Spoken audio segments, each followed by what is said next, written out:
So you decided to take a communication class. Well, I think you probably got a good start here. Com 101, which is an overview of communication or a survey course. So what you do is learn about the communication field. Now, if you went through K through 12 in Washington State, you've never run across a communication class, or you never run across a speech class or anything that was actually taught by a speech teacher. You don't run into speech teachers or communication teachers until you get to college in Washington. There's no endorsement in K through 12 for communication. So anyway, so it'll be a new animal. It should be something fun and exciting to learn, and I'll try and keep it interesting for you. This class is here for everybody. You all belong here, and I want to make sure that everybody has a good experience. You should be able to get the grade you want, whether it's a 4.0, a 3.0, or a 2.0. I'll set it up or I have it set up so you can get the grade you want. When you're looking at things, just remember to look at grading rubrics. That's how I evaluate things. And you know exactly what I'm thinking and what I want, or what I'm looking for, and what I'm grading on. So be sure to look at those. But the main thing I wanted to talk to you about is in all my classes, I require that you buy into three values. And these values are the foundation for all my classes, all my teaching philosophy. And I want it to be the foundation for you while you're in the class. And hopefully you will adopt these values yourself, and maybe some of you have already adopted them. But the values are as follows. Everybody, I want you to embody these values to get along. One is empathy. The second one is cooperation. And the third one is humility. Now, these are core values that I have and core values I've chosen, and there's lots of ancillary values that go with them. Now, let's start with the first one. Let's start with empathy. Empathy is the ability to put yourself in somebody else's shoes and see the world how they see it. It's a little bit different than sympathy. And in sympathy, you not only feel their pain, but you agree with them. In empathy, you can feel their pain, put them in the shoes, and try to imagine how hard it is. But you don't always agree with how they view the world. But you don't have to knock them for it. I mean, we all see the world differently. That's what perception is. So the idea is that we put ourselves in other people's shoes and try and understand where they come from.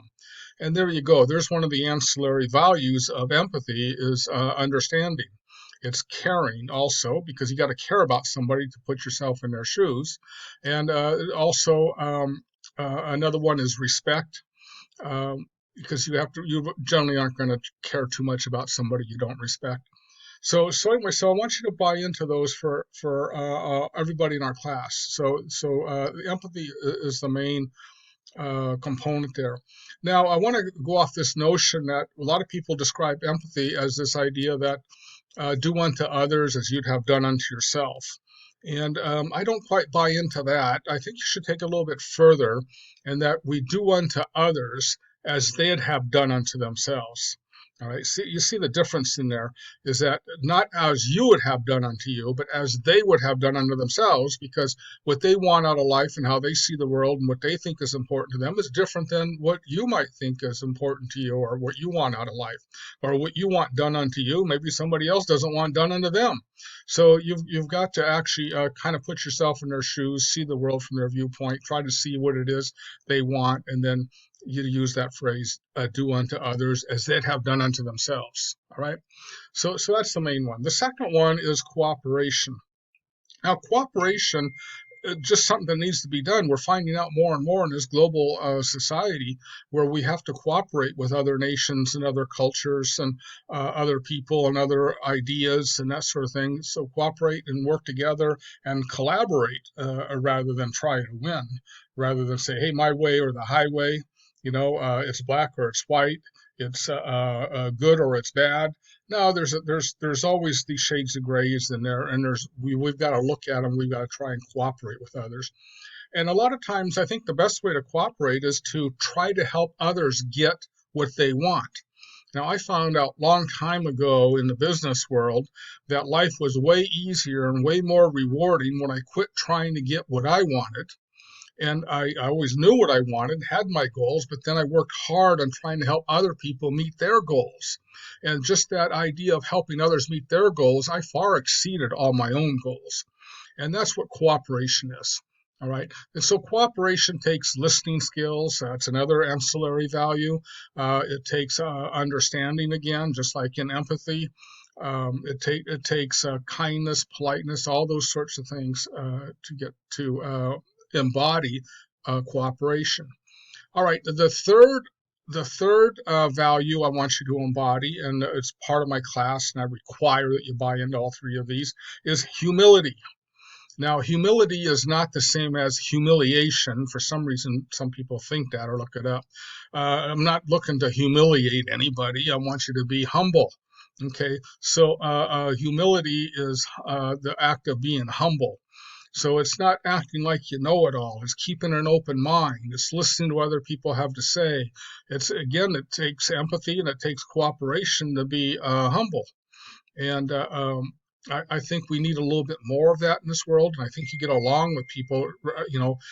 Again, it takes this notion of listening, respect, kindness, politeness to admit you're not right all the time. In fact, none of us are right all the time. We all know somebody that thinks they're right all the time, but we're not. No matter what it is, I tell anybody who thinks they're right all the time, or even 51% of the time they're right, I tell them, well, you might as well just quit work and buy stocks.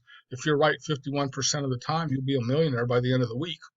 All right, but we're not. We make too much. We make a lot of mistakes. We're always learning. We're learning new things. So let's be humble about it. Let's have humility. Let's listen to others. Let's hear people out. Let's try and see things from their point of view. Again, we're back to empathy. So to wrap up here, welcome to the class. I'm glad you're in it. This is a late start class. I didn't know I was going to be teaching it until about 2 weeks ago. And I didn't know it was going to be added, but we had enough people that wanted to get into the communication classes, so they decided to add another one, and here I am. All right, so I've been at Highline now since 1999. I'm a graduate from Highline. I graduated from Highline in 1996, but it took me 23 years, taking classes here and there, on and off again. So that's just a good point. Stick with it, and you'll be through it. I grew up in White Center and Burien, so I'm kind of a native of the area here. I live in Des Moines right now. I've been in Des Moines here almost 20 years, or ever since I worked at Highline, and I look forward to the court. If you need to contact me through Canvas email or my Highline email if you want. If you want to talk on Zoom, I'll be more than happy to send you an invitation for whatever time and day you want to talk, and we can sit here and talk on Zoom for a little bit. All right. So good luck to all of you. I'll have the class up and posted by the time you see this video. So, and we'll see you throughout the quarter. All right. Hang in there. You're doing the right thing. This COVID will be over soon, or we'll be able to manage it, and we'll be back in the classroom before you know it. All right. Good luck to all of you.